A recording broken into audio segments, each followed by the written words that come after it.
What is going on, everyone? It is Tyler McKinney back here again, and I told you we would be getting more information just around the corner, and we have. Today, it was revealed on Colin Callaherd's show, The Herd, that we have 8 teams. We got the names, we got the locations, we got the logos, and they are in 2 different divisions. So without further ado, we have in the North Division, the Michigan Panthers, the New Jersey Generals, the Philadelphia Stars, and the Pittsburgh Maulers. Now turning our attention to the South Division, we have the Birmingham Stallions, the Houston Gamblers, the New Orleans Breakers, and the Tampa Bay Bandits.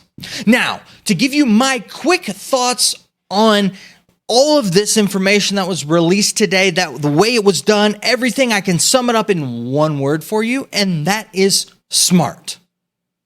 That's it. I think it was a smart decision, and the way that they did it was done smart.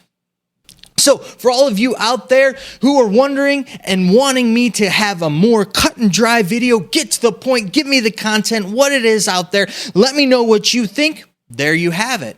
Now, for those of you who want to go in depth, who want to keep going with it and want to get my deep down thoughts and really bite into it and get into the nitty gritty of it, well, listen, I'm not going to leave you right there, but I would like you guys to leave a like on this video if you can, and please subscribe if you like the content. It would really help the channel out, and I would really appreciate it. So for all of you still here, because you guys are the faithful, you guys are awesome, I love you, let's dive into it. Now, I said that it was smart.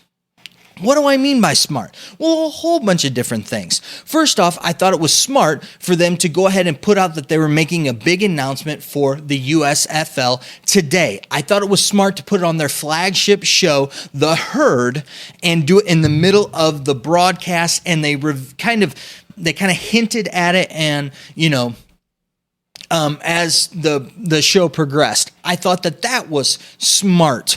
To have Colin give his thoughts on what he thinks about it was smart. To use the existing names and branding, smart.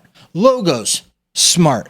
It was all done smartly. Now, let's go ahead and let's really get into kind of the meat of it, which are the team names and the logos. And to use the existing team names and logos was smart. Why do I think that it was smart? Listen, you don't have to go out there and spend a whole bunch of money researching, going through, hiring people to put together logos, to get color schemes together, to do all that. You don't really have to do it. You already had all of that there. And listen, the USFL was already established back in the 80s. You already had teams that were there from the 80s. You had a fan base there already. All you need to do is rejuvenate that, and that's exactly what they're doing here. So when I say that, when I look at that, it is smart. Now, these markets, they're smart. The interesting ones for me, so you've got Birmingham, which you know is strong for football. Alabama is always strong for football. Houston, strong for football. We know that with the XFL, they did great there. New Jersey is around that New York area. All of that area is definitely good for football. Philadelphia is another excellent area for football. New Orleans is kind of an interesting one for me. I was kind of surprised that they picked this one, but listen, they're all in one location, and so you don't have to necessarily go there, and you can kind of get things set up as you go. Tampa Bay Bandits, Tampa Bay wasn't actually a bad place for the XFL. I think that reevaluating things was good, but you got to get that Florida market. And the cool thing is they picked Pittsburgh and Michigan, or I think it's going to be Detroit, which are 2 markets that the AAF and the XFL left alone. But I think having Michigan up in that Midwest area, I think is really going to help them. The Midwest is always into football, and it doesn't matter. They're going to watch it. Just look at the numbers for the Big Ten, and that's all you need to do. Pittsburgh, Pittsburgh. Anything in Pennsylvania is strong football following. So I think that these are both are fantastic picks and interesting ones at that. So all of this is great. And listen, They're going to be in the one location in Birmingham. And I think that this is smart for twofold. One, it allows you to build your product in one location while building for the future and setting up, marketing in those locations, setting up, relationships with the community there, the stadiums there, getting a place to play and all that. And that gives you a year to get all that together while you're already building your brand and putting a product out there. I think that that's both fantastic. And so it's nice because they're not spending all the time and energy on putting together team names and logos. They're able to really work on their product, their talent, their coaching staffs, their players, putting that all together. And then also, marketing, getting it out into, getting it out in the world, social media, getting it out into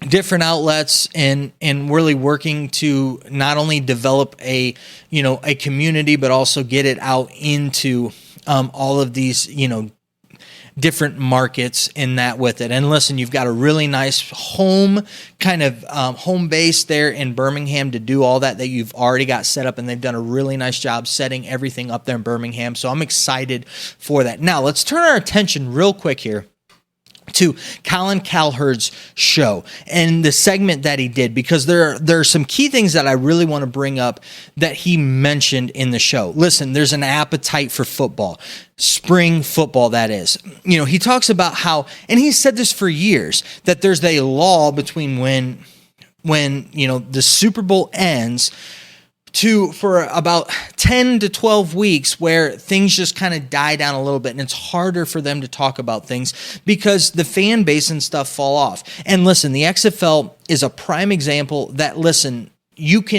football will work in the spring. If it weren't for COVID, XFL would probably still be around and would be an even bigger thing than it was back in 2020.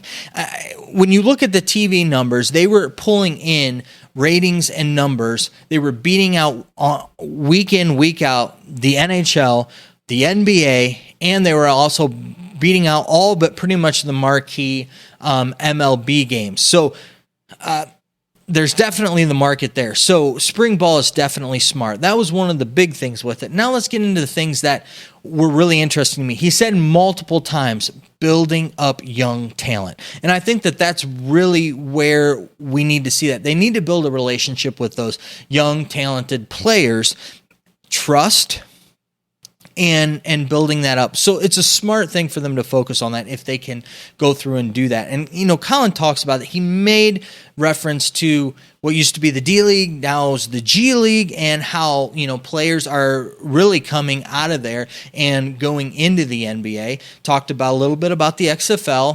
PJ Walker was mentioned there, and, guys that had success there that moved up. And then also talked about how, it takes time to build a league. We talk about the MLS today like it's always been around, but when it first started, it struggled. It struggled to get its feet underneath it. And so it's going to take some time for the USFL.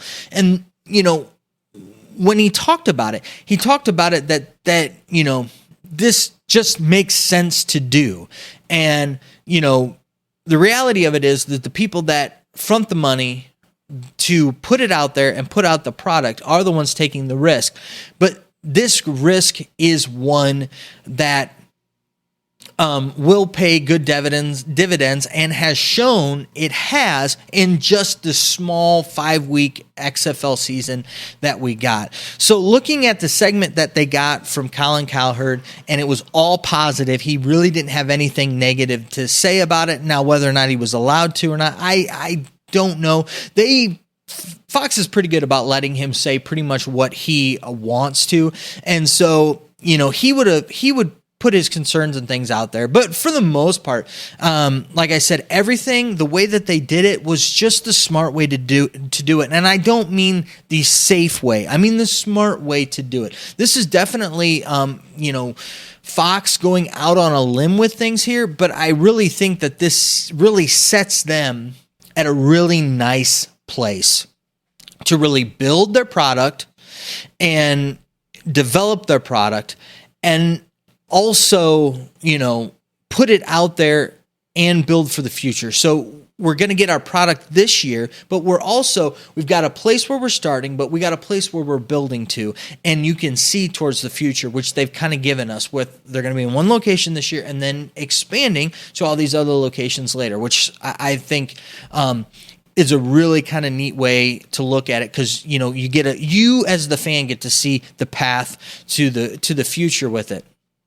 So, in short, conclusion, bringing this thing all back home, to me, it is just a smart decision, and it's a win for them. Now, I will break down each one of the logos and everything that I think once we actually get the uniforms matching the logos, and I'll break each one down like I did with the XFL and give you my thoughts on that. I'm not really going to go into that right now. Yes, there are some that I don't like. There are some that I do like.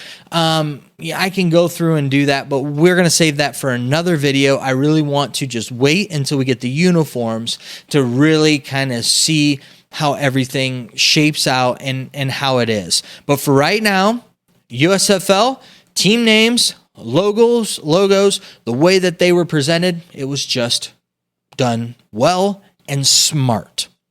So, like always, I'd love to know what your thoughts are. Am I stupid? Am I an idiot? Do I not know what I'm talking about? Did you think that this was the greatest thing ever, that you are so excited, you're ready for spring football, you're ready for April 15th to get here for kickoff of the first game for the USFL back since for around 30 years? I want to know down in the comment section. I want to interact and have a discussion down there in the comment section. All right, guys, listen, I know that you're busy and I know that I'm busy, so let's get on out of here. You have a good night. Bye.